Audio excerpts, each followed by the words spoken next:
আসসালামু আলাইকুম সর্দার রাইজ উদালি হুসাইনিয়া মাদ্রাসা প্রাঙ্গণত শেখ আলহাজ হাফিজ কলন্দর আলী বরলস্কর সাহাবর নেতৃত্বত যুগশ্রেষ্ঠ মহাদ্দিসে কবির পীরে কামিল শেখ আহমেদ শহীদ গোবিন্দপুরী সাহেবের মেহফিলে একবার মুলাকাত করার কারণে হঠাৎ হাজার হাজার মানুষের সমাগম।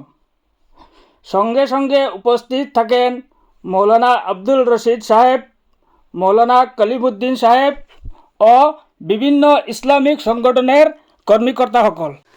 গতিকে আমরা হুসাইনিয়া মাদ্রাসার কমিটির তরফ থাকি আলহাজ কলন্দর আলী বরলস্কর সাহাবর শুক্রিয়া আমরা আদায় করি। আর যেহেতু তান উচিলায় আমরা পীরে কামিলরে আমরা পাইছি, আর আপনারা সারা এই ভিডিওটা বেশ বেশ করে শেয়ার করবা আর সারা রাইজর কাছে মানে দেখবার সুযোগ সুবিধা করিয়া দিবা, ওটা কইয়া আর কি মানে আপনার কাছে আমার আবদার থাকলো। আসসালামু আলাইকুম।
কোনবাই